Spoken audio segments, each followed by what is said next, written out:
These hidden gem crime movies may not have the Tarantino name attached, but they've got the style, the wit, and the violence that would make you think they do. If you want something with that unmistakable Tarantino flavor, these films are sure to hit the spot. Too Late. Each scene of this movie is a fragment of the story about a private detective searching for a missing woman. Much like in Pulp Fiction, the scenes are not arranged in chronological order, leaving the viewer to piece together the final puzzle.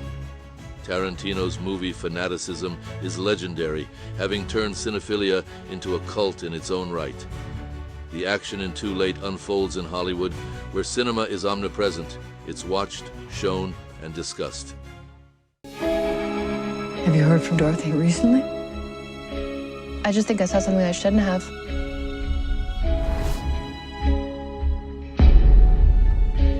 How did you expect to arrest me without a gun? If I have a gun, I'm gonna kill him. I'm trying hard not to do that. Sukiyaki Western Django. Before making Django Unchained, Tarantino produced this film by Takashi Miike in 2007 and even appeared in a small role. The story takes place in a Japanese village where two gangs are fighting over hidden gold. Only a mysterious gunman with a dark past can restore order. The main irony lies in the title. Sukiyaki is a Japanese dish of noodles with meat, making Sukiyaki Western a counterpart to spaghetti Western.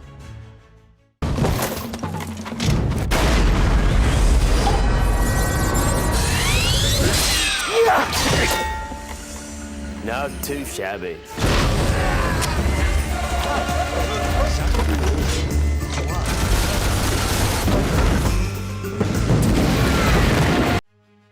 Many of Kevin Smith's films could fit on this list, but Red State comes closest to a crime comedy in the spirit of Tarantino. Three teenagers meet a woman online and decide to visit her. After getting them drunk, she hands them over to religious fanatics who want to stage a show execution.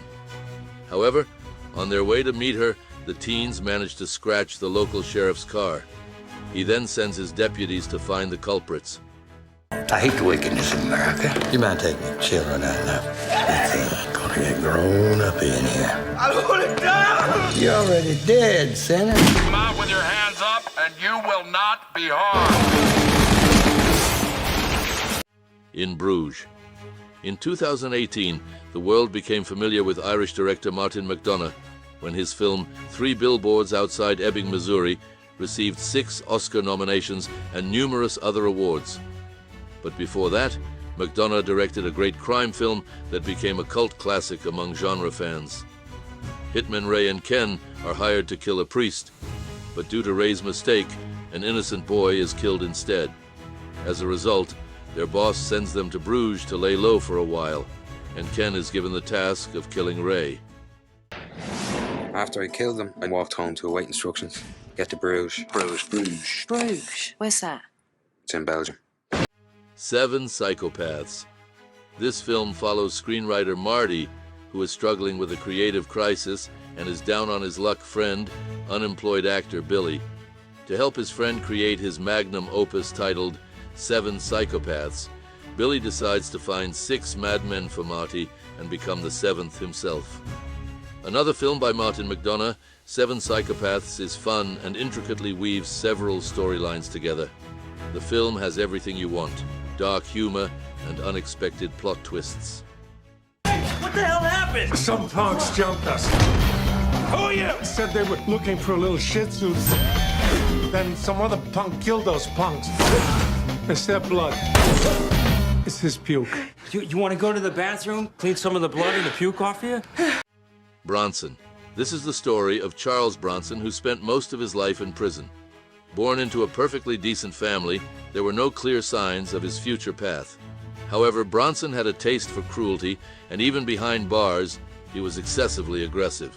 For the lead role, Tom Hardy gained muscle mass and shaved his head. He also met the real Bronson, who later sent him his mustache to use as a prop. You'll never understand. You're no more mad than I am, and that scares them.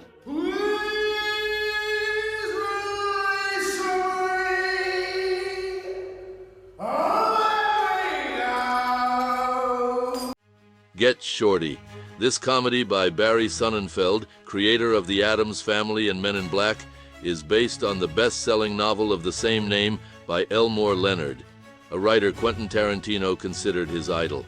The main action takes place in Hollywood, where racketeer Chili Palmer arrives to collect a debt from producer Harry Zim. But in Los Angeles, everyone dreams of becoming a star. After meeting Zim, Chili offers him a movie script and decides to help him solve his problems with the mafia. Yesterday you were a loan shark. Yeah, but I was never that into it. You think the movie business is any different? Ray, look at me. Why don't you take a look at that? You must bring something heavy to the deal. I do. Me. I think you ought to turn around and go back to Miami. You're a stuntman, huh? Yeah. You any good? I mean, he's got no respect for us.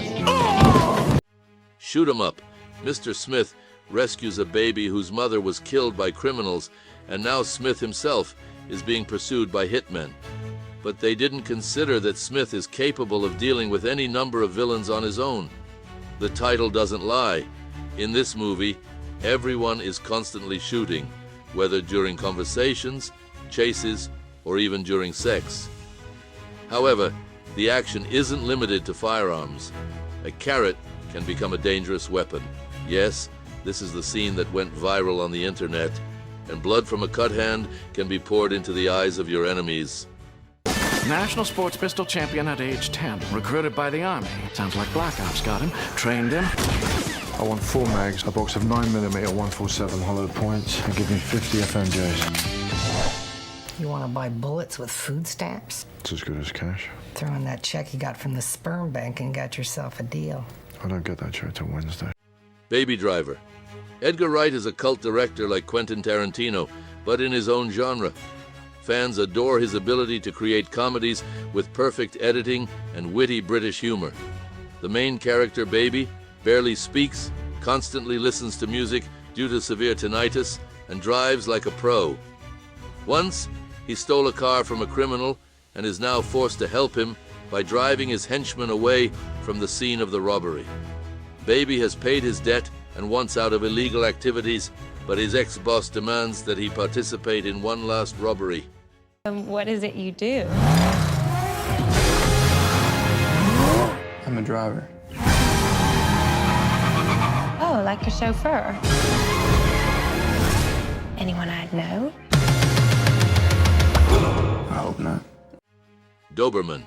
Vincent Cassel has always excelled at portraying charismatic villains, but at the beginning of his career, he managed to play one of the most vile anti-heroes.